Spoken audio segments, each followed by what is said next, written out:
Class 11th की जो आपकी एनसीईआरटी है, इंडिया फिजिकल इन्वायरमेंट। यूनिट 1 में एक ही चैप्टर था, इंडिया की लोकेशन, वो हम कवर कर चुके हैं पिछले वीडियो। एंड अब हम देखते हैं ज़रा यूनिट 2 ऑन फिजियोग्राफी। सबसे पहले तो इस यूनिट में हम पढ़ेंगे क्या, स्ट्रक्चर एंड रिलीफ इंडिया का, फिजियोग्राफिक डिविजन्स उसके, drainage system, concept of watershed, Himalayan and peninsular reverse. What is physiography? ये चीज़ हमें पता होनी चाहिए फिजियोग्राफी क्या है। फिजियोग्राफी को हम बेसिकली फिजिकल ज्योग्राफी भी कहते हैं, जिसके अंदर हम फिजिकल फीचर्स को स्टडी करते हैं अर्थ सरफेस, वही फिजिकल फीचर्स। ठीक है, फिजिकल डिविजन्स, राइट, ये सब बेसिकली हम पढ़ते हैं। इसके अंदर बेसिकली एक ब्रांच है ज्योग्राफी की, जिसके अंदर हम नेचुरल इन्वायरमेंट को, जैसे कि आपका एटमॉस्फियर हो गया, उसको पढ़ रहे होते हैं। ठीक है, हाइड्रोस्फियर हो गया, बायोस्फियर हो गया, जियोस्फियर हो गया। तो ब्रांचेस ऑफ ज्योग्राफी, ये चीज़ आपको थोड़ी पता होनी चाहिए जब हम बात करते हैं ब्रांचेस ऑफ ज्योग्राफी। तो भाई बेसिकली दो टाइप की होती है, आपकी फिजिकल ज्योग्राफी एंड आपकी ह्यूमन ज्योग्राफी। ठीक है, फिजिकल ज्योग्राफी के अंदर हम जियोमॉर्फोलॉजी पढ़ते हैं, क्लाइमेटोलॉजी पढ़ते हैं, हाइड्रोलॉजी पढ़ते हैं, सॉइल ज्योग्राफी पढ़ते हैं। और ह्यूमन ज्योग्राफी के अंदर हम social geography, population geography, settlement geography, economic geography, political geography and historical geography. तो बेसिकली हम फिजिकल ज्योग्राफी पढ़ रहे हैं। So this is a chapter, structure and physiography। ठीक है, सबसे पहले ही इसने क्वेश्चन से ही बिगिनिंग कर लिया जाए, तो मैं काफ़ी थोड़ा स्लो ही कराती हूँ, स्पीड आप इंक्रीज कर सकते हैं। तो do you know that our earth also has a history? The earth in its landforms that we see today have evolved over a very long time।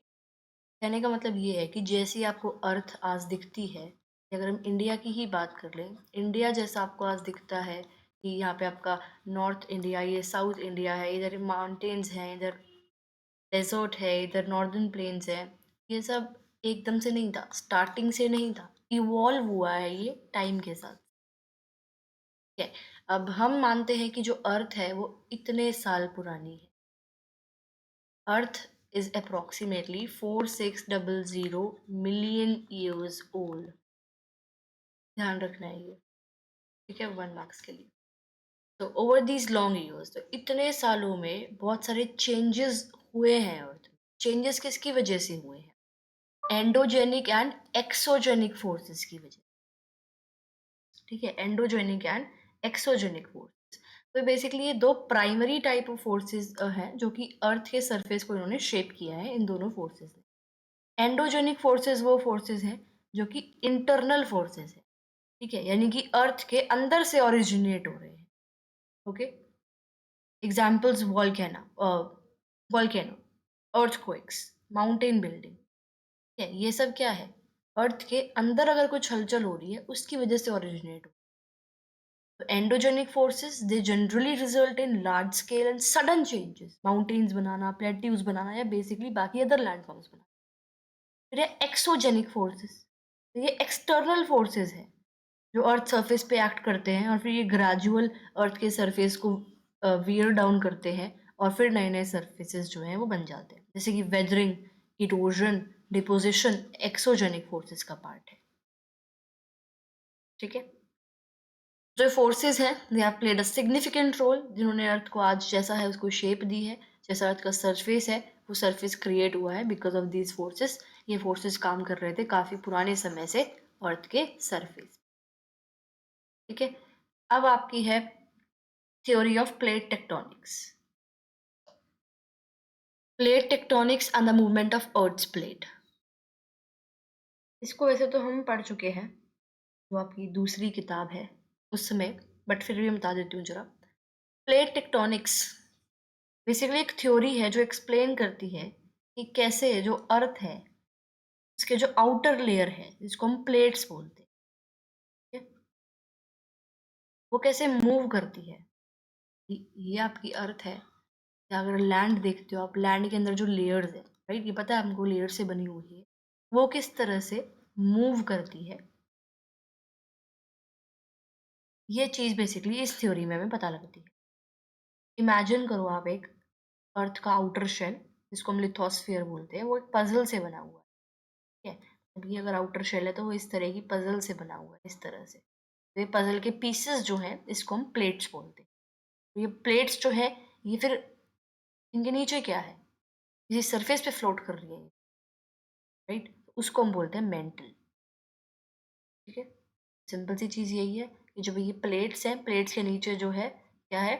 एक सॉफ्ट हॉट लेयर है mental की, ठीक है? और वो हॉट है तो इसीलिए उसकी वजह से जो ये प्लेट्स हैं, ये मूव करते हैं, ठीक है? तो जो ये फ्लो बनता है प्लेट्स का, अभी प्लेट्स मूव करी जा रही हैं, उसको हम क्या बोलते हैं? Convection currents. ये एक टर्म ये काफ़ी बार आती है, कन्वेक्शन करंट्स। सिंपल सी बात है कि जो प्लेट मेंटल है beneath the plate, it is constantly moving because it is very hot. उसकी वजह से ऊपर की जो प्लेट्स हैं वो भी मूव कर रही हैं, ठीक है? और अगर हम मेंटल का ही देखें तो जो मेंटल जो ये वेरी बहुत हॉट है वो मूव ऑन कर रही है, तो जो मेंटल के अंदर जो मूवमेंट हो रही है उसकी वजह से कन्वेक्शन करंट्स जो हैं वो डेवलप हो जाते हैं, ठीक है? और जैसे जैसे ये करंट्स जो है फ्लो करते हैं, उसकी वजह से जो टेक्टोनिक प्लेट्स हैं ऊपर, वो भी मूव कर रही है, ठीक है? अब इसके साथ-साथ हमें प्लेट बाउंड्रीज़ का कॉन्सेप्ट पता होना चाहिए। वो ज़रा बता देती हूँ। Plate boundaries. हुँ, प्लेट बाउंड्रीज़, तो जो ये मूवमेंट हो रही है प्लेट्स की, it causes different interactions at their edges, जिनको हम प्लेट बाउंड्रीज़ बोलते हैं। ये एक प्लेट है, ये एक प्लेट है, तो ये क्या है? प्लेट की बाउंड्री, ठीक है? तो पहले तो आपका होता है डाइवर्जेंट प्लेट बाउंड्री। डाइवर्जेंट यानी कि अगर 2 प्लेट हैं, तो वो अपार्ट मूव कर रही है, दे आर मूविंग अपार्ट, एक दूसरे से दूर जा रही है। ठीक है? अब सिंपल सी बात है, अगर ये दोनों प्लेट एक दूसरे से दूर जाएँगी, तो यहाँ पे मैग्मा है, विल राइज़ अप, राइट? ये प्लेट पहले इस तरह से थी, ये अभी दोनों दूर जा रही है एक-दूसरे, तो ये इस तरह से आ गई। यहाँ उनके नीचे मैग्मा था, तो यहाँ से मैग्मा ऊपर की तरफ निकलेगा, तो एक और लेयर बन जाएगी यहाँ पे, इट फॉर्म्स न्यू क्रस्ट, ठीक है? जनरली ये जो कॉन्सेप्ट है डाइवर्जेंट प्लेट बाउंड्री का, ये अंडर ओशंस होता है। इसकी वजह से मिड ओशन रिजेस बन जाती है, ठीक है? क्या बन जाती है इसकी वजह से? Mid ocean ridges. ध्यान रखना है ये मिड ओशन रिजेस, ठीक है? तो एग्जाम्पल इसका हम ले सकते हैं mid Atlantic ridge. Just a minute. तो मिड अटलांटिक रिज जो आपका अटलांटिक ओशन में है, वो उसके अंदर ये हो ही रहा है डाइवर्जेंट बाउंड्री, तो इसीलिए जो ये अगर ये इतना है, ये और दूर दूर जा रहे हैं। सिंपल सी बात ये है कि जो मैंने आपको एग्जाम्पल दिया है मिड अटलांटिक रिज का, वो धीरे धीरे क्या हो रहा है, थोड़ा और ज़्यादा वाइड होता जा रहा है, और ज़्यादा वाइड होता जा रहा है। तो मिड ओशन रिज समझ में आ गया ना? अंडर वाटर माउंटेन रेंज जो बन रही है, वही टेक्टोनिक प्लेट्स जो है या पार्ट मूव कर रही हैं, तो इस तरह से न्यूक्लियस माउंटेन टाइप ऑफ बनता जा रहा है यहाँ पे स्ट्रक्चर, ठीक है? ओशंस के मिडल में, है ना? न्यू ओशन फ्लोर क्रिएट हो रहा है उसकी वजह से इधर, ठीक है? तो जो माउंटेन रेंजेस बन रही हैं because of divergent plate boundary, उसको हम क्या बोलते हैं? मिड ओशन रिज बोलते हैं, और उसका एक एग्जाम्पल मैंने बताया क्या है, क्या? अटलांटिक, मिड अटलांटिक, ठीक है? Apart from divergent, next type of boundary जो है वो होती है कन्वर्जेंट बाउंड्री, जहाँ पे प्लेट्स जो है अगर इस तरह से है तो वो पास में आ रही होती है और इस तरह से कोलाइड कर जाती है, ठीक है? एक मतलब एक ऊपर आ गया, एक उसके नीचे आ गई, इस तरह से टकरा जाती है। आप इसको बोलते हैं सबडक्शन, ठीक है? प्लेट्स आपस में टकरा गई, राइट? या तो ये ऐसा होता है, भाई देखो 2 प्लेट्स हैं, ये आती है एक दूसरे में तो ऐसे टकराती है, और अब 2 बुक इमेजिन करो, आप 2 बुक इस तरह से पास में लेके जा रहे हो, तो ऊपर की तरफ यहाँ से उठ जाएगा ना, ये उठा हुआ हिस्सा तो माउंटेन बन जाती है। तो ये ऐसा होता है, एक प्लेट ये है, एक प्लेट ये इसके नीचे आ गई टकरा के, ठीक है? ये 2 कंसेप्ट बनते हैं किसमें? डाइवर्जेंट में। Okay, example Himalayas. अब हिमालयाज़ भी तो डाइवर्जेंट प्लेट बाउंड्री से बनी है। कैसे बनी है? जब इंडियन प्लेट जो है वो यूरेशियन प्लेट के साथ कोलाइड हुई है। ये हम सब कुछ पढ़ चुके हैं 9th की हिस्ट्री ज्योग्राफी में, ठीक है? कि भई जो आपकी इंडियन प्लेट है, जब वो यूरेशियन प्लेट से कोलाइड हुई थी, तभी तो हिमालयाज़ बने थे। फिर थर्ड टाइप की बाउंड्रीज़ हो गई ट्रांसफॉर्म बाउंड्रीज़। ट्रांसफॉर्म बाउंड्रीज़ जब 2 प्लेट हॉरिज़ॉन्टली स्लाइड कर जाती हैं एक दूसरे के ऊपर, तो यहाँ पे फ्रिक्शन क्रिएट होता है। फ्रिक्शन क्रिएट होता है। देखो डाइव कन्वर्जेंट में एक तो ये था भाई आपस में ऐसे टकरा गई तो माउंटेन्स बन गई इधर, एक ये था एक दूसरे के नीचे आ गई तो ये इसके इसके नीचे एक और प्लेट है, यहाँ पर ये हॉरिजॉन्टली क्रॉस कर गई ट्रांसफॉर्म में, तो यहाँ फ्रिक्शन बन गया जिसकी वजह से अर्थक्वेक्स हो जाते हैं। ठीक है, एग्जाम्पल अगर मैं लूँ तो सी एंड्रियस फोल्ट है एक, ठीक है, कैलिफोर्निया में, जहाँ पे पैसिफिक प्लेट और नॉर्थ अमेरिकन प्लेट स्लाइड करते हैं। ठीक है, San SAN San Andreas fold California में। ठीक है, तो प्लेट टेक्टोनिक्स सिंपल सी बात है, एक्सप्लेन करता है कि हाउ स्लो लेकिन जो पावरफुल फोर्सेस है जिसकी वजह से माउंटेन्स अर्थक्वेक्स एंड वोल्केनोज वगैरह बने हैं वो कैसे इतने सालों से क्या कर रहे हैं, बेसिकली शेप कर रहे हैं अर्थ के surface. Do you know that Indian plate was to the south of equator millions of years ago? ठीक है, ये कॉन्सेप्ट है एक भाई आपका, ये आज से बहुत साल पहले जो इंडियन प्लेट है वो इक्वेटर के साउथ में था। तब अगर हम आज देखते हैं तो ये अर्थ है, यहाँ इक्वेटर है, यहाँ पर इंडिया है ना, ट्रॉपिक ऑफ कैंसर पास करते हैं। पहले इंडियन प्लेट जो है इक्वेटर के साउथ में थी। ठीक है, अब देखो ये समझाती हूँ journey of Indian plate. Concept यहाँ तो एक लाइन में लिख दिया है, समझना पड़ता है डिटेल में।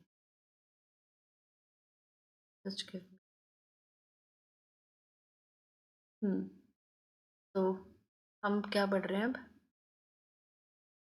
Journey of the Indian plate की जो आज है इतने सालों में पहले कहाँ थी वो, और जैसे मैंने बताया कि अभी वो साउथ ऑफ इक्वेटर में थी, राइट, इक्वेटर के साउथ में थी, लेकिन आज कहाँ देखते हैं उसको, हम नॉर्थ में देखते हैं। तो उसका रीजन क्या हुआ है, क्या हुआ था इतना टाइम।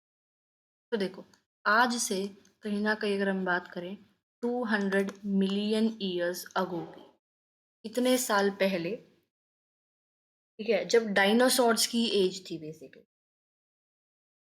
ठीक है, इंडियन प्लेट जो है वो आपका गोंडवाना लैंड का पार्ट था। इसका पार्ट था गोंडवाना लैंड का, जो कि एक सुपर कॉन्टिनेंट था। मतलब एक इसके अंदर इंडियन प्लेट भी थी, ठीक है, अफ्रीका की प्लेट भी थी, साउथ अमेरिका की भी थी, अंटार्कटिका की भी थी और ऑस्ट्रेलिया की भी थी। कैसे ध्यान रखोगे इनको, जो आज वर्ल्ड मैप पे इक्वेटर के साउथ में कौन कौन से हैं, अंटार्कटिका है, ठीक है, ऑस्ट्रेलिया है, अफ्रीका है एंड साउथ अमेरिका है, साथ में एक इंडियन प्लेट जोड़ लो। तो ये जो 5 प्लेट्स थी ये आपस में एक बड़ा सा सुपर कॉन्टिनेंट था जिसको हम गोंडवाना लैंड बोलते थे। ठीक है, और जो ये सुपर कॉन्टिनेंट है ये सदर्न हेमिस्फीयर में था, यानी कि इक्वेटर के साउथ में था।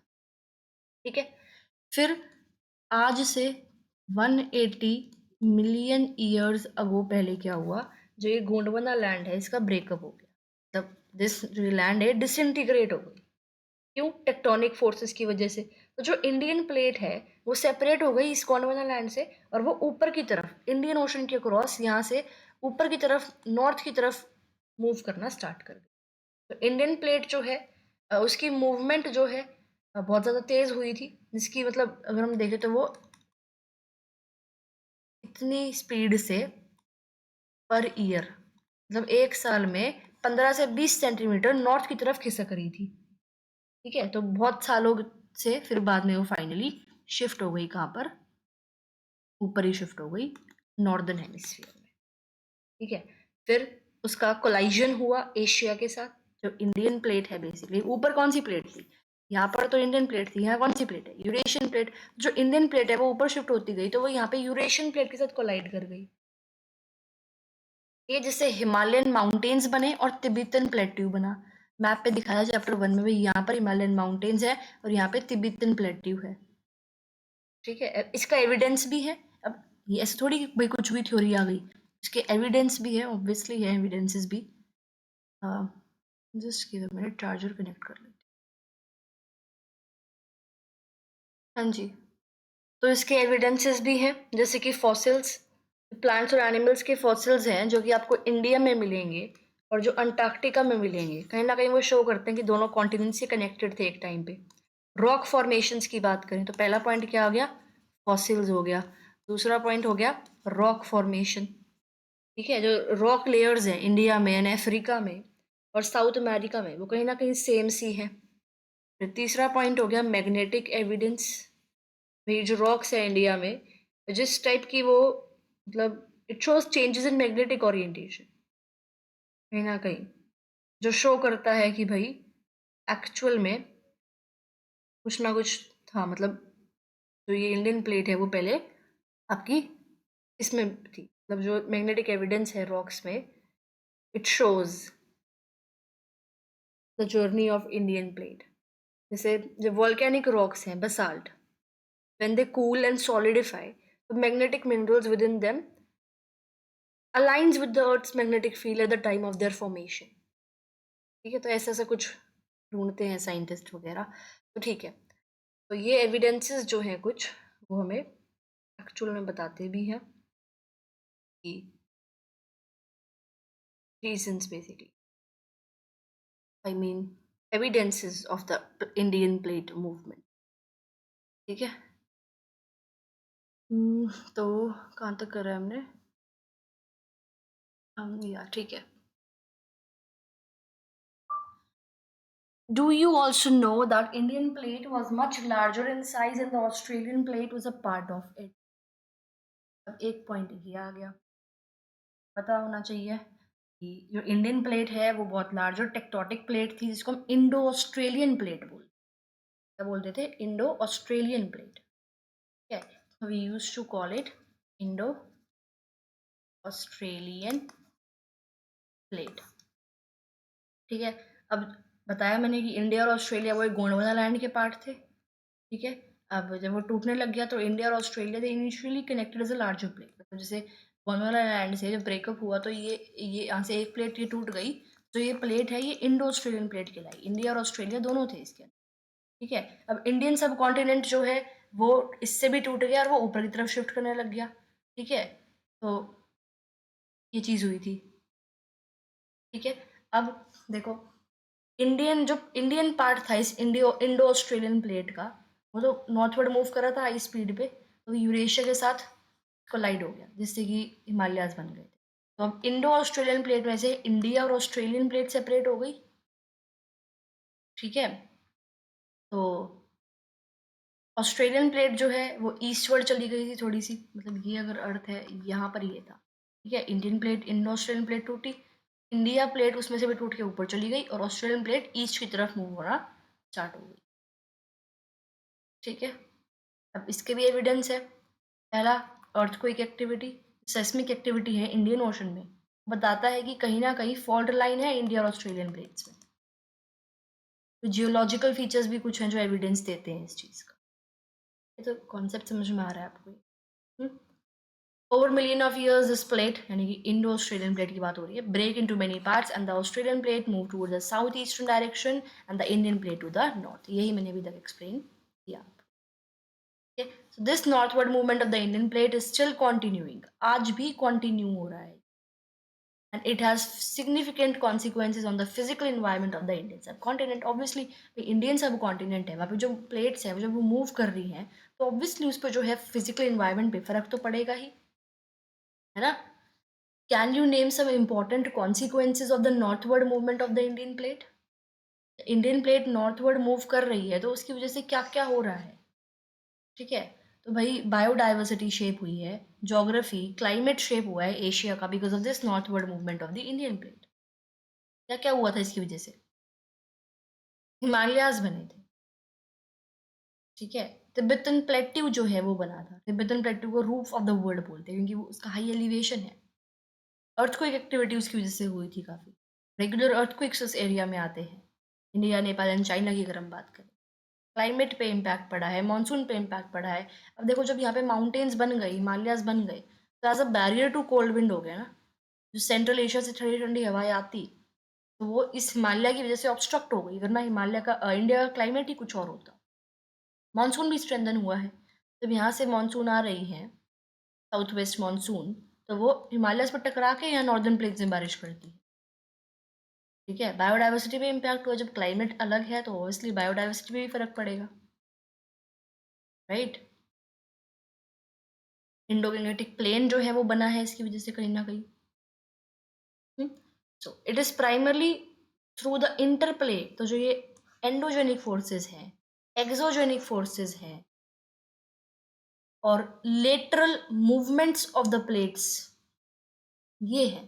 तो इनकी वजह से ही जो आज का जियोलॉजिकल स्ट्रक्चर है, जियोमॉर्फोलॉजिक प्रोसेस जो एक्टिव है इंडियन सब कॉन्टिनेंट में, वो आज आए हैं। ठीक है, अब देखो, lateral movements of the plates मतलब हॉरिजॉन्टल जो मूवमेंट हो रही है, ये side to side motion of plates जो हो रहा है, ट्रांसफॉर्म बाउंड्रीज की बेसिकली हम इसमें बात कर सकते हैं। स्पेसिफिकली लेटरल मूवमेंट का मतलब ट्रांसफॉर्म बाउंड्री। जियोलॉजिकल स्ट्रक्चर, अब जियोलॉजिकल स्ट्रक्चर का मतलब क्या है? अभी बताया था चैप्टर की बिगिनिंग में ही मैंने कि भाई जो फिजिकल फीचर्स हैं, जो फॉर्मेशन है, जो नेचुरल फोर्सेस, इन फोर्सेस की वजह से बन रहे हैं अर्थ के सरफेस पे। ठीक है, fold, fault, mountain, valleys, layers of different rock types, ये सब जो है ना, पता होना चाहिए आपको। जो जियोलॉजिकल स्ट्रक्चर्स के टाइप्स, जैसे कि अगर हम फोल्ड्स की बात करें तो जो रॉक लेयर्स में बेंड हो रहा है, माउंटेन रेंज में प्रेशर की वजह से होता है। फॉल्ट की अगर बात करें तो रॉक्स में जो फ्रैक्चर हो रहे हैं बीच में, उसकी अगर हम बात करें, mountain and ridges, valleys and basins, ये सब क्या होते हैं? जो जियोलॉजिकल स्ट्रक्चर होते हैं। जियोमॉर्फोलॉजिक प्रोसेसेस, अब जियोमॉर्फोलॉजिक प्रोसेसेस क्या होते हैं ये भी पता होना चाहिए। जियोमॉर्फोलॉजिक प्रोसेसेस वो नेचुरल एक्शंस हैं जो कि अर्थ के सरफेस को शेप करते हैं, डिफरेंट डिफरेंट लैंडस्केप को बनाते हैं। ठीक है, जैसे कि वॉल्केनोज, अर्थक्वेक, ये सब। ठीक है, एंड वेदरिंग वगैरह वही। तो based on the variations in the geological structure and formations, India को हम 3 जियोलॉजिकल डिविजन्स में डिवाइड कर सकते हैं। 3 जियोलॉजिकल डिविजन्स में हम लोग इंडिया को डिवाइड कर सकते हैं। पहला तो आ गया कौन सा? Peninsular block. फिर आ गया mount Himalayas and peninsular mountains. फिर आ गया इंडो गंगा ब्रह्मपुत्रा प्लेन। तो वही नॉर्दर्न प्लेन्स की बात हो रही है यहाँ पे। यहाँ पे हिमालयाज और पेनिनसुलर माउंटेन्स की बात हो रही है। ठीक है, यानी कि आपका बेसिकली इंडिया में जो माउंटेन्स है, ऑब्वियसली माउंटेन्स इंडिया है, यहाँ तो हिमालयाज है, यहाँ पर भी काफ़ी माउंटेन्स है, वेस्टर्न ईस्टर्न घाट में, इवन नॉर्थ ईस्ट में माउंटेन्स है, तो उसकी बात हो रही है। पेनिनसुलर ब्लॉक की यहाँ पे बात है। तो ये कंसेप्ट थोड़ा ध्यान से देखना, इन दोनों में फर्स्ट और सेकंड में कंफ्यूज मत हो जाना, क्योंकि ये अगर इंडिया है तो नॉर्थ ईस्ट वाले पार्ट माउंटेन्स में आएगा या पेनिनसुलर में आएगा या कहाँ आएगा, वो थोड़ा कंफ्यूजन वाला हिस्सा है। आगे क्लियर हो जाएगा, करवा दो अच्छे से। ठीक है, अब ज़रा देखते हैं ये जो नॉर्दर्न बाउंड्री है पेनिनसुलर ब्लॉक की, it may be taken as irregular line running from Kutch along the the northern boundary of the peninsular block may be taken as the irregular line running from the Kutch along the western flank of Aravalli Range near Delhi and then roughly parallel to the Yamuna and the Ganga as far as the Rajmer Hills and the Ganga Delta. Apart from these, the Karbi Anglong and the Meghalaya Plateau in the northeast and Rajasthan in the west are also extensions of this block. Okay, इसको हम देखते हैं map पे। Map तो I guess दे रखा होगा।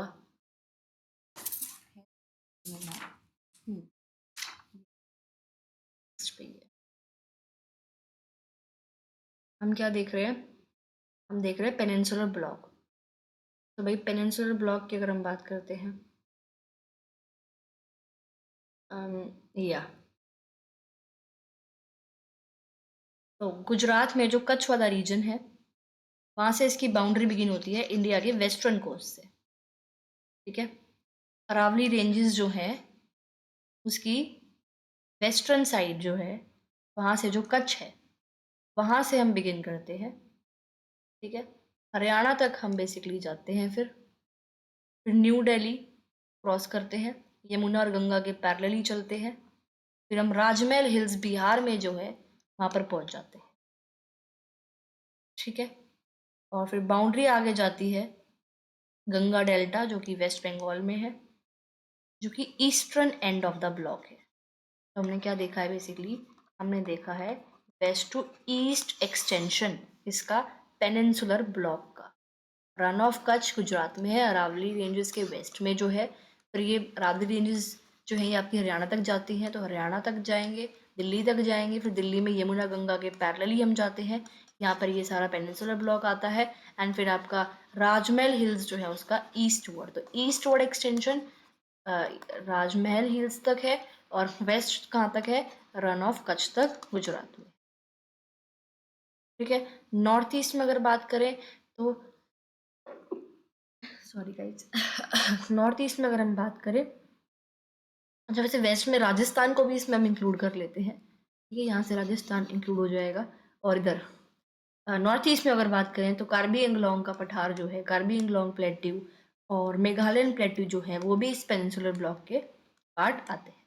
Simple सी बात ये है कि जो नॉर्दर्न बाउंड्री इसकी है वो एक इरेगुलर लाइन है। यहाँ से कच्छ रीजन से in the west passes along the Ravi Range near Delhi, goes parallel to Yamuna and Ganga rivers and ends at Ganga Delta। इसके अंदर नॉर्थ ईस्टर्न जो प्लेट्यूज है, कार्बी एंगलोंग और मेघालय प्लेट्यू, वो भी इंक्लूड होते हैं, और वेस्ट से राजस्थान का पार्ट भी इंक्लूड होता है। जो ये पूरा का पूरा रीजन है forms the ancient stable land mass of the peninsular block. थोड़ा सा स्टेबल है ये एज कंपैरिजन टू हिमालयास, क्योंकि हिमालयास तो यंग फोल्ड माउंटेन्स है। ठीक है, तो ये चीज क्लियर है। The northeastern parts are separated by the Malda Fault in West Bengal from the Chota Nagpur Plateau. In Rajasthan, the desert and other desert-like features overlay this block. तो जो मैंने आपको ये जो वर्ड्स अंडरलाइन करवाए हैं ये इसमें इंपॉर्टेंट है पढ़ने। ठीक है, these are important things. Kutch, Rajmahal hills, Karbi Anglong, Ganga delta, Meghalaya, Rajasthan, Aravalli hills and Malda fault. ठीक है, छोटा नागपुर प्लेट्यू। तो पेनिनसुलर ब्लॉक का एक पैराग्राफ कराया है, इसको रिवाइज करने के लिए आपको ये वाले वर्ड्स की वर्ड्स अंडरलाइन कर लेनी चाहिए इसमें। ठीक है, अब इसको समझाती हूँ क्या चीज़ है। देखो, जो आपका ये नॉर्थ ईस्टर्न पार्ट है पेनिनसुलर ब्लॉक का, ये पेनिनसुलर ब्लॉक है, इसका जो नॉर्थ ईस्टर्न पार्ट है is separated from the Chota Nagpur plateau. ये छोटा नागपुर प्लेट्यू, छोटा नागपुर प्लेट्यू जो नॉर्थ ईस्टर्न पार्ट है पेनिनसुलर ब्लॉक का इज सेपरेटेड, ठीक है, by a feature called Malda fault. जो मालदा फॉल्ट है उससे, ठीक है, मालदा फॉल्ट बेसिकली फॉल्ट है तो एक क्रैक है, अभी बताया था ना, या ब्रेक है किसमें, अर्थ के क्रस्ट में, जो वेस्ट बंगाल के थ्रू रन करता है। ये दिख रहा है ना, ये मालदा फॉल्ट, तो यहाँ स्पेस आ गया ना इन दोनों के बीच में, ये फॉल्ट है मालदा फॉल्ट जिसका नाम है। Boundary as a boundary act करता है छोटा नागपुर प्लेट्यू में, और बेसिकली किसमें, इसमें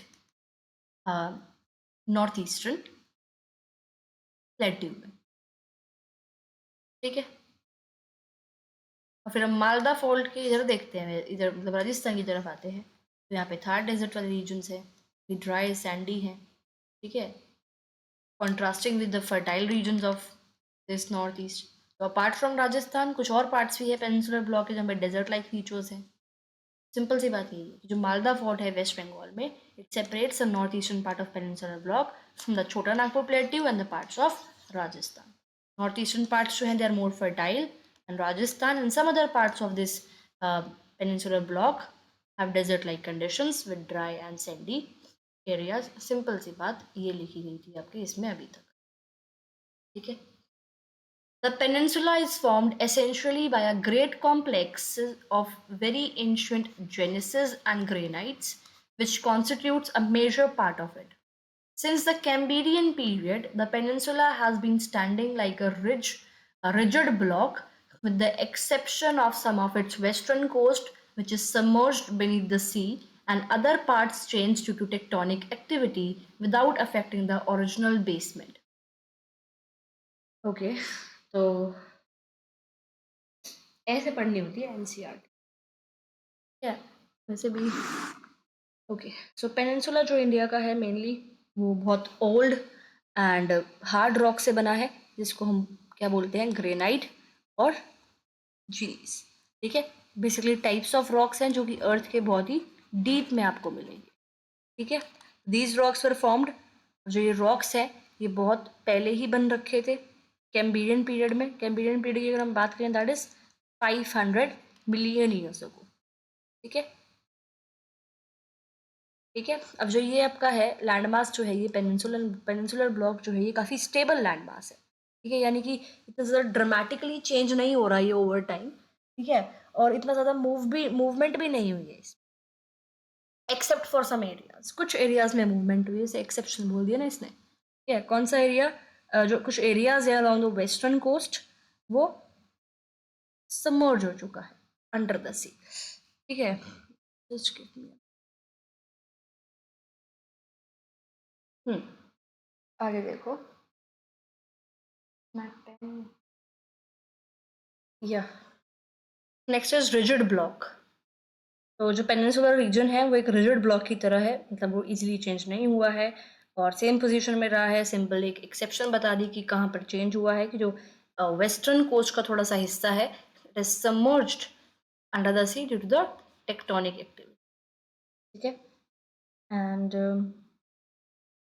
जो ये मूवमेंट हुई है, थोड़ी सी टेक्टोनिक एक्टिविटी जो हुई है, इसकी वजह से बेसिकली जो ओरिजिनल बेसमेंट है, जो डीप स्टेबल रॉक लेयर है बेसिकली इस पेनिनसुलर ब्लॉक की, वो इफेक्ट नहीं हुई है, ठीक है। Next, as a part of the Indo-Australian plate, it has been subjected to various vertical movements and block faulting. Block faulting, ठीक है। The rift valleys of the Narmada, the Tapi, the Mahanadi, and the Satpura Block mountains are some examples of it. तो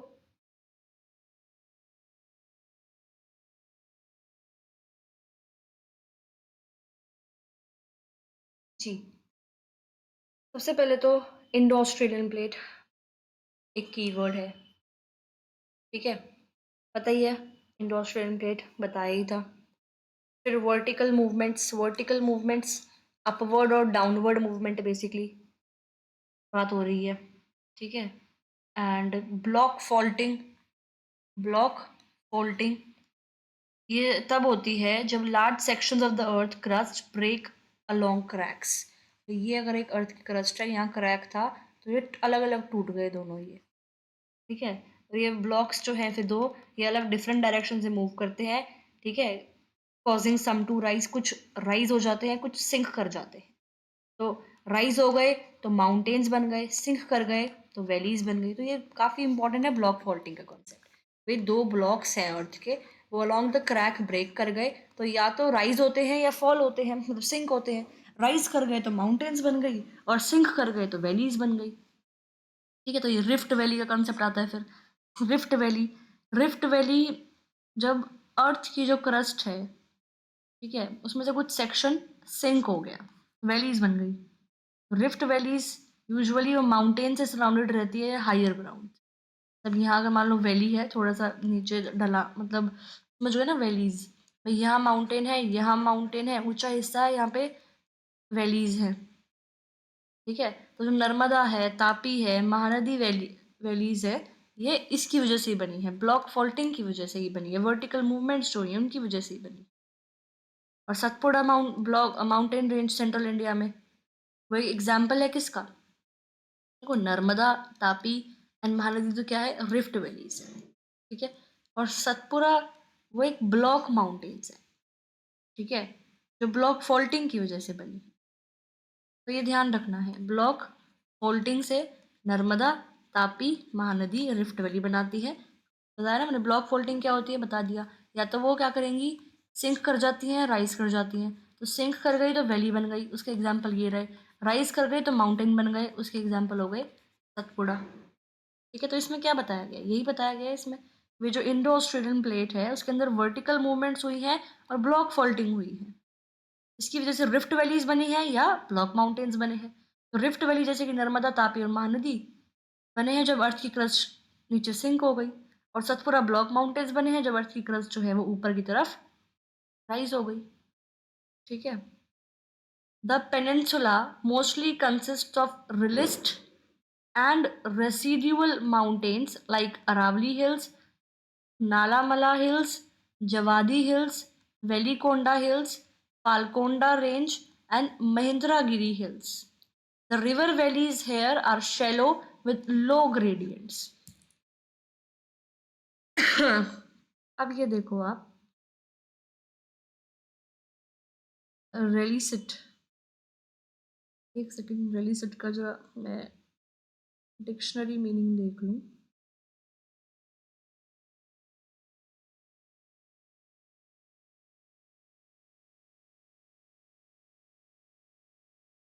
या देखो, अब यहाँ पर सबसे पहले रेलिसिट एंड रेसिडुअल माउंटेन्स क्या होते हैं।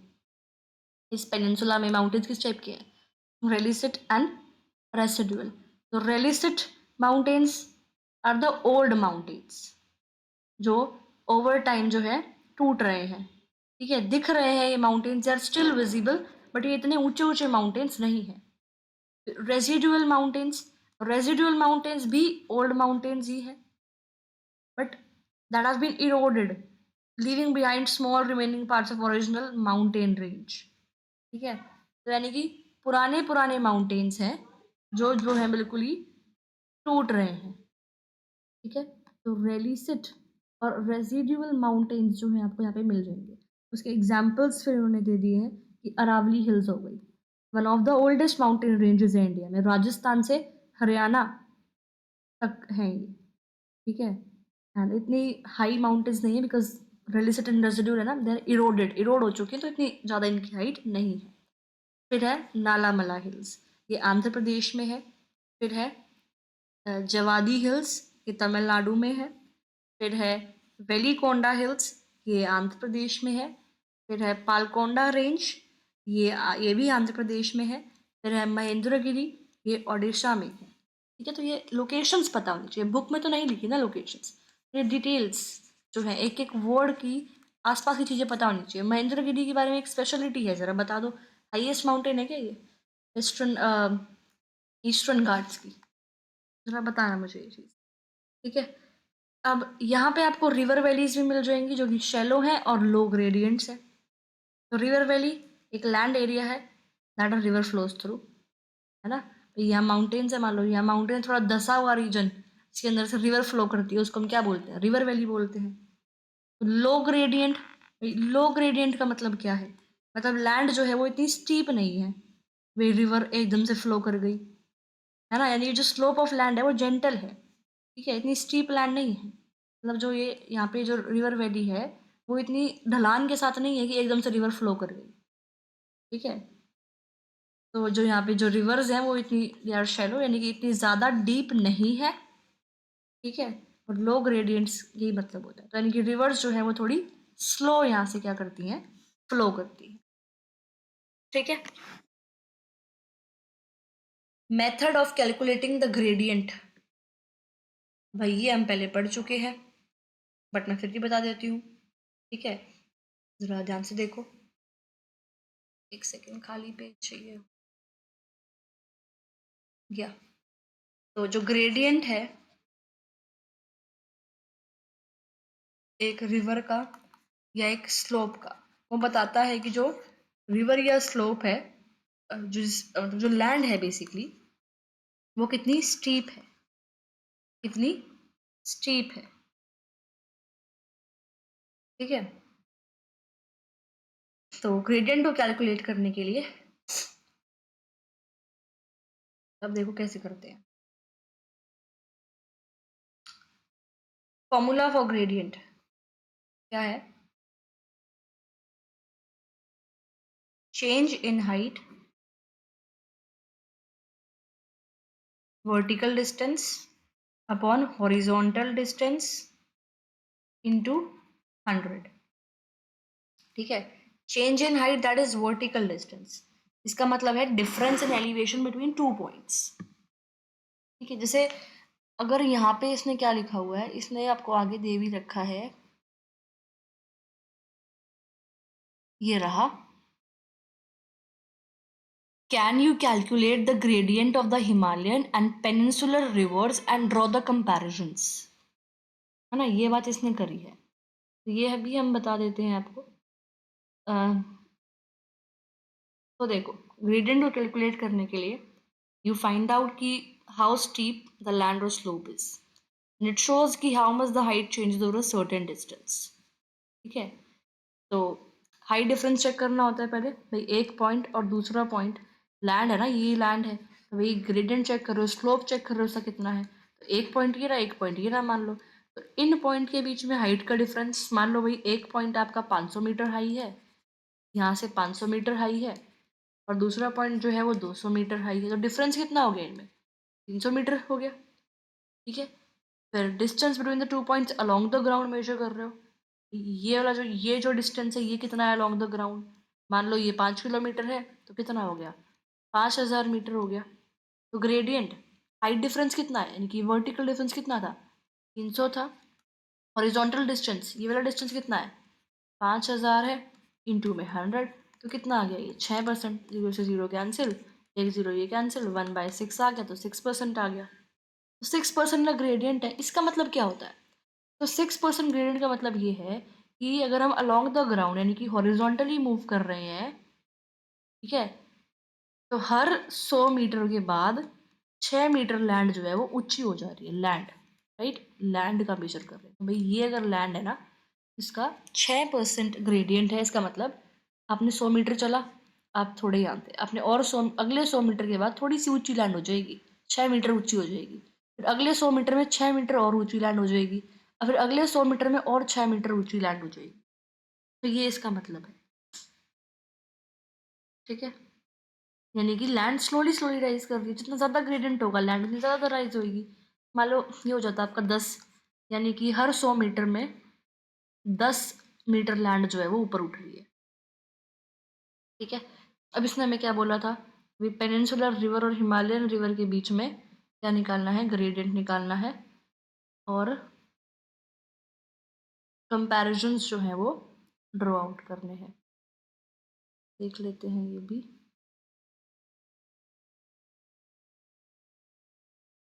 हम्म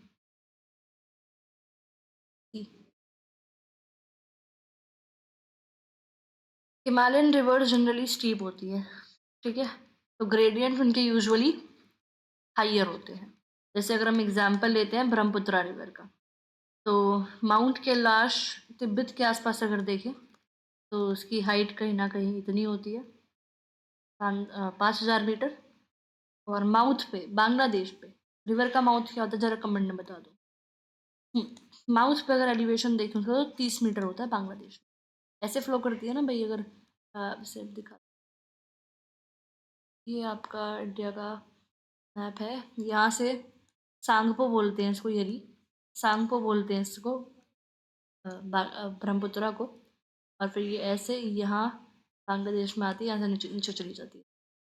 ठीक है, तो यहाँ पर इसकी एलिवेशन ज़्यादा है क्योंकि तिब्बत भी क्या है, एक प्लेट्यू है, तो वहाँ पे ज़्यादा हाइट पर फ्लो कर रही है रिवर ये, in comparison to this mouth of the river. ठीक है, तो अगर हम ले लेते हैं इसकी एलिवेशन माउथ पे 30 मीटर बांग्लादेश में, और एलिवेशन एट द सोर्स, यानी कि जहाँ से वो स्टार्ट होती है रिवर, सोर्स कहते हैं उसको, right. And mouth of the river भी पता ही होगा आपको कि जहाँ पे रिवर जो है दूसरी बॉडी में अपने आप को खाली कर देती है, दूसरी वाटर बॉडी में। ठीक है, तो अगर हम हॉरिजॉन्टल डिस्टेंस देखें भाई, यहाँ पे इतना है, यहाँ पे इतना है, तो यहाँ पे है 5000, एंड यहाँ पर है कितना? 30 है, तो इतना किलोमीटर, यानी कि आपका कितना हो गया? 3 मीटर। ये आपका हॉरिजॉन्टल डिस्टेंस है, ये हॉरिजॉन्टल डिस्टेंस है रिवर का। ठीक है, वर्टिकल डिस्टेंस चाहिए होता है, हॉरिजॉन्टल चाहिए होता है। वर्टिकल कैसे निकालेंगे? 5000 माइनस 30, और हॉरिजॉन्टल ये रहा मीटर्स में चाहिए, 2900 लेंथ है ना रिवर की, ये वही तो होगा डिस्टेंस सोर्स से माउथ के बीच में, रिवर जहाँ तक जहाँ भी फ्लो कर रही है, तो horizontal distance on the ground तो यही हुआ ना, इंटू में 100, तो ये आ गया 4970 अपॉन में दिस इंटू में 100। इसको सॉल्व करोगे तो अप्रॉक्स 0.17% आ गया। तो gradient of the river is around. फिर अगर हम पेनिनसुलर रिवर की बात करें, पेनिनसुलर रिवर का जनरली जेंटलर स्लोप होता है, क्योंकि वो कहीं ना कहीं पेनिनसुलर रीजन में फ्लो कर रही है, जो कि एक ओल्डर और थोड़ा सा हिमालय के कंपैरिजन में स्टेबल लैंडफॉर्म है। ठीक है, तो हम गोदावरी रिवर की बात कर लेते हैं इस केस में। तो अगर हम गोदावरी की बात कर रहे हैं, तो गोदावरी का जो सोर्स है भाई इधर है, वेस्टर्न घाट्स, वहाँ पे वो इतनी हाइट पे फ्लो कर रही है। माउथ जहाँ पे वो अपने आप को ड्रेन कर रही है, वहाँ पे बे ऑफ बंगाल तो 0 मीटर, ठीक है। हॉरिजॉन्टल डिस्टेंस यानी कि जो लेंथ है गोदावरी नदी की वो कितनी है, इतने किलोमीटर। इसको मीटर में कन्वर्ट करोगे तो इतने मीटर। अब हमें क्या चाहिए, हाइट डिफरेंस, यानी कि दिस सब्ट्रैक्ट करोगे इसको, यानी कि 1050 माइनस 0, 1050 अपॉन दिस, 3 जीरो है, इंटू 100। इसको कैलकुलेट करोगे तो ये कहीं ना कहीं 0.07% आ जाएगा। तो this is what the gradient of the Godavari river. और अगर आप देख रहे हो तो भाई गोदावरी और ब्रह्मपुत्रा को हमने करा है। ब्रह्मपुत्रा एक हिमालयन रिवर है, गोदावरी एक पेनिनसुलर रिवर है। तो ब्रह्मपुत्रा का हाइट डिफरेंस, मतलब हाइट डिफरेंस देखो पहले, ब्रह्मपुत्रा की कितनी हाइट थी भाई, 4970 मीटर। इसकी कितनी है, 1050 मीटर। डिस्टेंस उसकी 2900 किलोमीटर थी, इसका 1465 किलोमीटर है लेंथ ऑफ द रिवर। फिर ठीक है, ग्रेडियंट भी फिर कितना फर्क आया, उसका था ये, इसका है 0.7। ठीक है।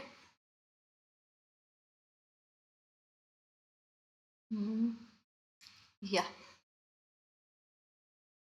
most of the east flowing rivers from deltas form deltas before entry into the Bay of Bengal, and the deltas formed by Manadi, Krishna, Kaveri and the Godavari are important examples. ठीक है, तो जो east flowing rivers है यानी कि east की तरफ इधर फ्लो कर रही हैं, वो क्या बनाती हैं, डेल्टास बनाती हैं before entering into the Bay of Bengal. Bay of Bengal में घुसने से पहले वो डेल्टास बनाती। ठीक है, important deltas, Godavari, Godavari delta. ठीक है, Godavari delta is one of the largest in India, और one of the largest, largest नहीं बोला, और इसको हम कोना सीमा डेल्टा भी बोलते हैं। फिर आपका कृष्णा डेल्टा है, कृष्णा डेल्टा। फिर नेक्स्ट इज कावेरी डेल्टा। जो ये इसके पीछे रीजन क्या है भाई, ये तो एक फैक्ट पढ़ लिया आपने कि भाई जो ईस्ट फ्लोइंग रिवर्स है यानी कि जो बे ऑफ बंगाल में ड्रेन करती है, वो क्या बनाती है, डेल्टास बनाती है। What is the reason behind that, deltas से पहले तो होते क्या है ये पता होना चाहिए, राइट। तो जो फिंगर लाइक प्रोजेक्शन बन जाती है, मतलब ये है, मान लो रिवर फ्लो कर रही है तो ऐसे ऐसे डिस्ट्रीब्यूट हो जाती है, फिर ड्रेन करती है। जो ये बना ना ये चीज़, ये इस टाइप का स्ट्रक्चर, इसको हम क्या बोलते हैं, इसको हम डेल्टा बोलते हैं। ठीक है। अब जो ये रिवर्स हैं, ये डेल्टा बनाती क्या है, इसका रीज़न पता होना चाहिए, सेडिमेंट डिपोजिशन। तो जो ये रिवर्स हैं ये काफ़ी सारा सेडिमेंट कैरी करती है। ठीक है, तो बहुत सारे सेडिमेंट की वजह से कि जो स्पीड है रिवर की वो कम हो जाती है, इससे यहाँ पे डेल्टा बन जाता है। ठीक है, और अगर हम देखें यहाँ वेस्टर्न जो रिवर्स हैं, वेस्ट फ्लोइंग रिवर जैसे कि नर्मदा, तापी, ये डेल्टास नहीं बनाती क्योंकि यहाँ पे इतना स्पेस नहीं है डेल्टा बनाने का। भाई रिवर ऐसे चल रही है फिर ऐसे फैल जाए डेल्टा बना दे, नहीं, यहाँ पे इतना स्पेस ही नहीं है, डायरेक्ट सीधी सीधी लाइन में फ्लो कर जाती है इधर ही अरेबियन सी में। बट ये जो ईस्ट फ्लोइंग रिवर्स हैं बे ऑफ बंगाल में फ्लो करती है तो यहाँ पे स्पेस काफ़ी ज़्यादा है, फ्लैट टेरेन भी है इधर in comparison to this western. ठीक है, दिस इज द रीजन। तो ये हमने फर्स्ट चीज़ कर ली। इसमें जो हम कर रहे हैं, तीन चीज़ें पढ़ रहे हैं, पेनिनसुलर ब्लॉक, ये कंप्लीट हो गया। नेक्स्ट जो आता है वो आता है Himalayans, the Himalayas and the peninsular mountains. Himalayas, along with other peninsular mountains, are young, weak, flexible in their geological structure, unlike the rigid and stable peninsular block. Simple C line. Consequently, जो Himalayas हैं, they are still subjected to exogenic and endogenic forces, resulting in development of folds, thrust plains and folds. अब folds क्या होता है ये आपको पता ही है, and folds क्या है ये भी पता ही है। thrust plain क्या होता है, thrust plain basically एक landform है, which is formed by the result of obviously tectonic movements due to compressional forces. ये कब क्रिएट होते हैं, जब अर्थ की क्रस्ट का एक हिस्सा it is pushed up over another. एक हिस्सा ये है, एक हिस्सा ये है, इसको इसके ऊपर पुश कर दो। ठीक है, और ये बेसिकली जो है आपको माउंटेन रेंजेस की मार्जिन्स पे ही मिलेंगे ट्रस्ट प्लेन्स। ठीक है, क्लियर, क्लियर। अब these mountains are tectonic in origin, Himalayan mountains, dissected by fast flowing rivers, which are in their youthful stage.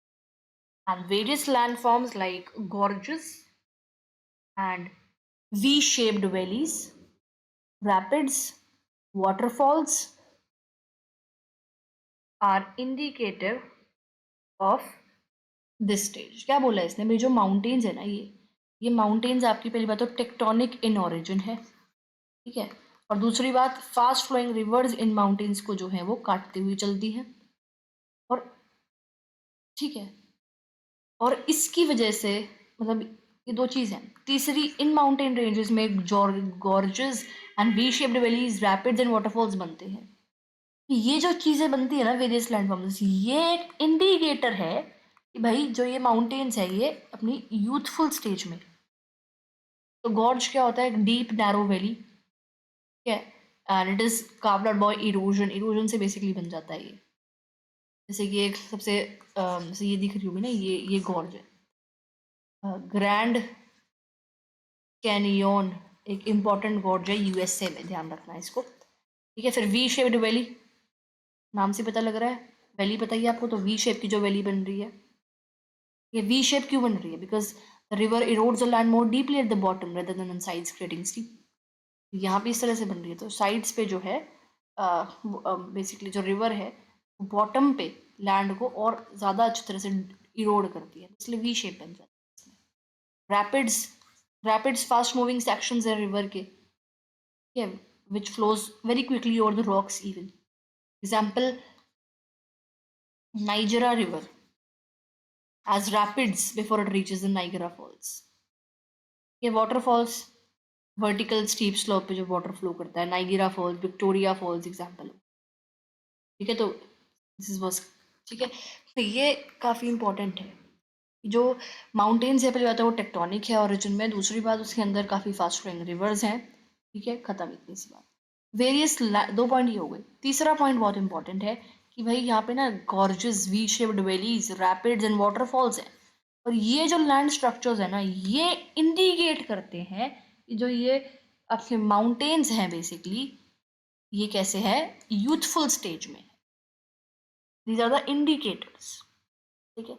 अब नेक्स्ट चलते हैं तीसरे सेक्शन पे, that is Indo Ganga Brahmaputra plain, the third geological division of India. It comprises the plain which is formed by these three rivers. Big से याद रख सकते हैं, B for Brahmaputra, I for Indus and G for Ganga.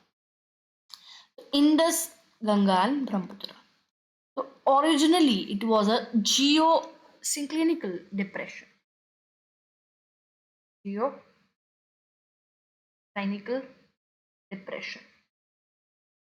और एक आता है anti, जरा ये मैं टर्म्स समझा देती हूँ।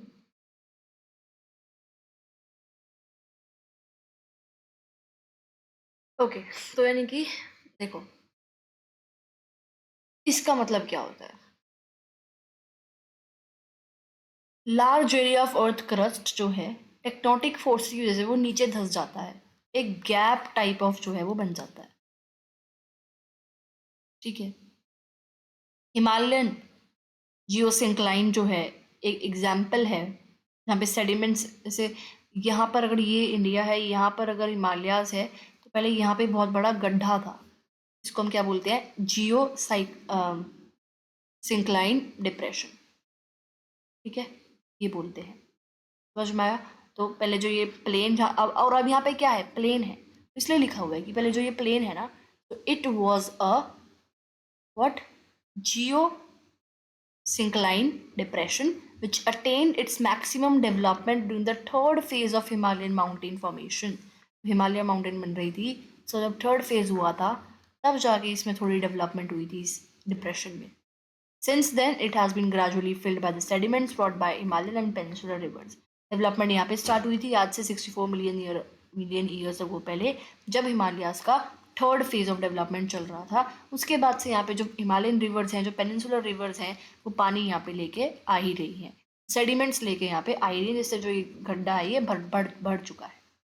Average depth of alluvial deposits in this plain ranges from this, alluvial deposits हैं इसमें, तो प्लेन्स में उसकी डेप्थ एवरेज इतनी है, ठीक है। अच्छा, अभी तो हमने पढ़ा क्या, जियो सिंक्लाइन डिप्रेशन, एक होता है एंटी सिंक्लाइन डिप्रेशन, इसका उल्टा होता है, ठीक है, upward fold.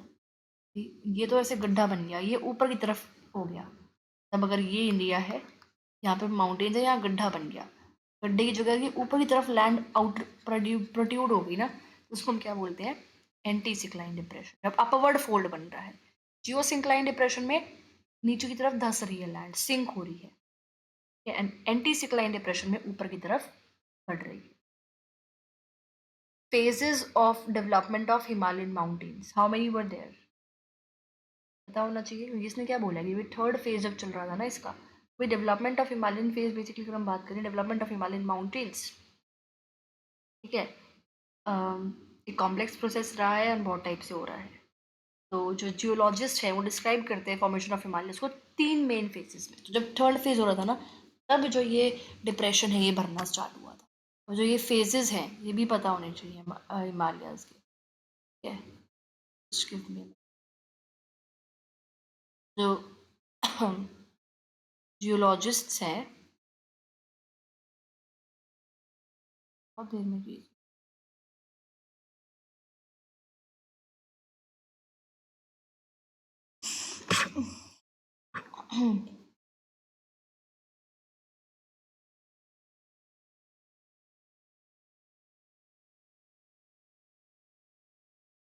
Give me a minute guys, skip कर लो।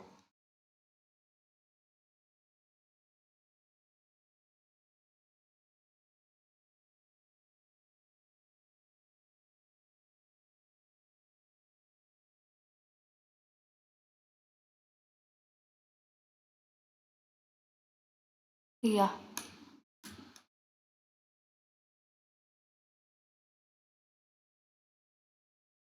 तो जो जियोलॉजिस्ट हैं 3 मेन फेजेस ऑफ डेवलपमेंट बताते हैं हिमालयाज की, जिसको हम बोलते हैं क्या, हिमालयन ओरोजेनी। देखो, पहला होता है early phase, pre Himalayan phase, जिसको हम बोल देते हैं प्री हिमालयन फेज। तो ये फेज आज से 200 million, more than 200 million years ago था। इस टाइम पे जो है land that would letter become Himalayas वो एक गोंडवाना लैंड का पार्ट था, ठीक है। इंडियन प्लेट जो है वो उधर जा रही थी नॉर्थ की तरफ, मतलब बेसिकली प्री हिमालयन फेज। फिर गोंडवाना लैंड है, साउथ पोल के पास में इंडियन प्लेट है, खत्म। सेकेंड आता है सेकेंड फेज, इनिशियल कोलिजन जब हुआ था, जिसे हम टर्शरी फेज बोल देते हैं। ये आज से 50 मिलियन ईयर्स अगो पहले हुआ था, जब इंडियन प्लेट जो है वो नॉर्थवर्ड मूव करना शिफ्ट हो गई थी, और फिर बाद में यूरेशियन प्लेट के साथ कोलाइड हो गई, जिससे हिमालयन माउंटेन्स जो है वो बन गए, ठीक है। इंटेंस प्रेशर हुआ था इस कोलाइजन की वजह से, जिससे अर्थ की जो क्रस्ट है, मतलब Indian plate Eurasian plate collide हो गए, तो यहाँ प्रेशर ज़्यादा बन गया, तो जो क्रस्ट है वो फोल्ड हो गई और ऊपर की तरफ राइज हो गई, तो हिमालयन माउंटेन रेंजेस जो हैं फिर यहाँ पर बन गई थी। इस टाइम पे जो लार्ज पार्ट्स हैं सी, जैसे टिथिस सी की अगर हम बात करें, यहाँ टिथिस सी थी, राइट, टिथिस सी। तो it was pushed upwards forming the rocks and sediments that make up the Himalayas today. Tethys sea एक जो है इम्पॉर्टेंट इस फेज में आ जाता है। टिथिस सी जो है एंशिएंट ओशन है, जो कि यूरेशियन प्लेट और यहाँ इंडियन प्लेट के बीच में था आज से बहुत साल पहले, ठीक है। It has played a significant role in the formation of Himalayan ranges, ठीक है। टिथिस सी एक basically separated the Gondwana from the Laurasia. देखो, ये है, यहाँ पे गोंडवाना लैंड थी, इसके अंदर India, Africa, Australia, south America, Antarctica ये थे, ठीक है। और यहाँ पे लोरेशिया लैंड थी, ये लोरेशिया, ठीक है, लोरेशिया लैंड थी, जिसके अंदर यूरोप एंड एशिया था। ओवर टाइम जो इंडियन प्लेट यहाँ से टूट के ऊपर की तरफ गई, यहाँ पे जो है ये जो सी है ये टिथिस सी थी इधर, ठीक है। अब इंडियन प्लेट नॉर्थवर्ड मूव कर रही थी, तो इवेंचुअली यूरेशियन प्लेट से वो कट गई, टिथिस सी जो है वो बंद हो गई, मतलब इंडियन प्लेट जो है ऊपर नॉर्थ की तरफ मूव करके कोलाइड हो गई यूरेशियन प्लेट के साथ, और वो टिथिस सी जो है वो क्लोज हो गई। सेडिमेंट्स है वो एक टाइम जो यहाँ सेडिमेंट्स थे सी के, वो ओशन फ्लोर के पार्ट थे, लेकिन अब जब वो कोलाइड हो गई तो जो सी जो है, पानी हट गया, लैंड ओशन फ्लोर ऊपर की तरफ राइज हो गया, माउंटेन्स बन गई, जो ये सेडिमेंट्स है वो किस में आ गई, माउंटेन्स में आ गई, ठीक है। तो दिस वाज ऑल। हाँ, तो अब मैंने क्या बताया यहाँ पे, सेकेंड फेज जो बताया है टर्शरी फेज, उसमें यही था, ठीक है। जो टिथिस सी है, उसके जो सेडिमेंट्स हैं वो अपवर्ड्स पुश हो गए, और जो रॉक्स और सेडिमेंट जो हिमालयाज में वो पहले किसके थे, टिथिस सी के ओशन फ्लोर के, ठीक है। फिर आता है थर्ड फेज, जो कि अभी भी चल रहा है, ऑनगोइंग ग्रोथ। हम कहते हैं कि हिमालयन माउंटेन्स जो है वो कैसी है, अपनी यूथफुल टोपोग्राफी में है। थर्ड फेज आज से 20 मिलियन ईयर्स अगो, साल पहले था, और आज भी कंटिन्यूड है। इंडियन प्लेट की जो मूवमेंट है वो अभी भी नॉर्थवर्ड चल रही है, हिमालयाज जो है वो अभी भी राइज हो रहे हैं। ठीक है, और जो एक इसका एविडेंस ये भी है कि जो ये रीजन है वो अर्थक्वेक यहाँ पे बहुत ज़्यादा होते हैं, सेस्मिकली एक्टिव रीजन है ये। एंड हिमालयाज जो है they are still being shaped by weathering, uplift caused by tectonic plates and erosion से अभी भी जो है ये डेवलपमेंट इस एरिया की हो रही है। ठीक है, तो see it was just a single word. Third phase जब हुआ था हिमालयन माउंटेन्स का, तब आपका कहीं ना कहीं ये जो जियो सिंक्लाइन डिप्रेशन है ये भरना स्टार्ट हुआ। थर्ड फेज क्या है, ये फेजेस पता होने चाहिए फिर इसके हिसाब से। ठीक है, so it is evident from the above discussion that there are significant variations among the different regions of India in terms of their geological structure, which are far-reaching impact upon their related aspects. Obviously, भाई हिमालयाज बन रहे थे, उसके साथ साथ फिर development हुई है नॉर्दर्न प्लेन्स की, तो ये चीज़ इसमें बताई गई है, inter relation. Variations in the physiography and relief are important among these.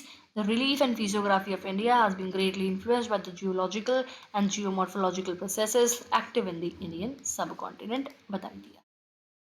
अब physiography of an area is the outcome of the structure, process and the state of development. Obviously, किस physiography of an area, outcome of structure, process and state of development. एक area में क्या processes हो रहे हैं, क्या कैसा वहाँ पे स्ट्रक्चर है और कैसी वहाँ पे डेवलपमेंट हो रही है उन एरियाज़ की, उन लैंडफॉर्म्स की, तब जाके उस एरिया की फिजियोग्राफी बनती है। इंडिया अगर हम देखें तो ग्रेट डाइवर्सिटी है फिजिकल फीचर्स में। वहाँ पे नॉर्थ की अगर बात करते हैं तो वहाँ पे रग्ड टोपोग्राफी है, जिसके अंदर माउंटेन्स है एंड ब्यूटीफुल वैलीज है एंड डीप गॉर्जेस है। साउथ की अगर बात करें तो स्टेबल टेबल लैंड है, प्लेट्यू यानी कि पेनिनसुलर प्लेट्यू, जहाँ पे आपका रॉक्स हैं और सीरीज ऑफ स्कार्प्स। अच्छा ये चीज़ ठीक है, दिस यू शुड नो। क्या बोला गया है, साउथ में क्या है, highly dissected plateaus. Highly dissected plateaus का मतलब क्या है, एक प्लेट्यू, प्लेट्यू क्या है, एलिवेटेड फ्लैट और gentle sloping area that has been cut और carved into by natural forces. Dissected का मतलब जो सरफेस है, it has been broken into several pieces and developed series of scraps.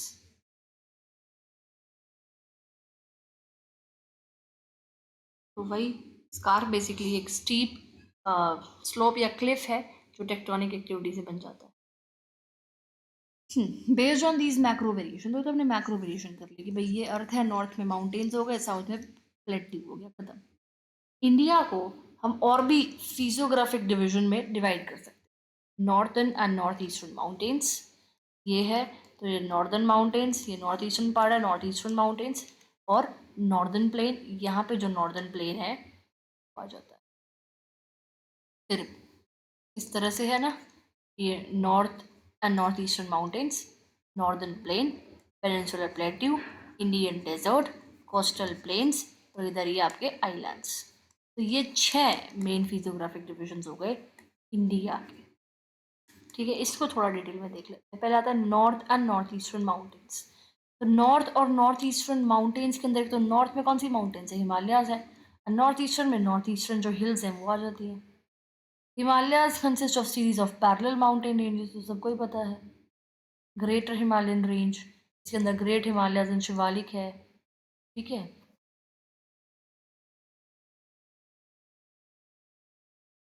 वैसे वीडियो तो काफ़ी ज़्यादा ही बन गई है, घंटे की बन गई है, बट ठीक है 2x पे देखो तो जल्दी कवर हो जाएगी। तो मैं सोच रही हूँ इतना ही बना देती हूँ, इसमें पार्ट 1 हो जाएगा वीडियो का ये। क्या यहाँ से north and north eastern mountains, इसको हम नेक्स्ट पार्ट में कवर कर लेते हैं, पार्ट 2 में। वैसे तो मैं एक वीडियो भी बना सकती हूँ, बट ठीक है रिकॉर्ड करने में कई बार दिक्कत आ जाती है, तो प्रिकॉशन। तो यहाँ से हम नेक्स्ट वीडियो में बिगिन करेंगे। वैसे हम ज़्यादा करा नहीं है इस वीडियो में, कितना करा है, मैप 2 पेज 3 पेज, ठीक है, बट डिटेल में काफ़ी कुछ बताया है ना मैंने। ये नहीं सिर्फ 3 पेजेस में जो कंटेंट लिखा हुआ है वही पढ़ के समझा के ख़त्म, नहीं, काफ़ी कुछ डिटेल में हम गए हैं चीज़ों के, बिल्कुल राइट। ठीक है, तो इतना हमने कर लिया है। कीवर्ड्स को अंडरलाइन करते रहना बुक में। यहाँ से हम बिगिन करेंगे north and north eastern mountain से नेक्स्ट वीडियो।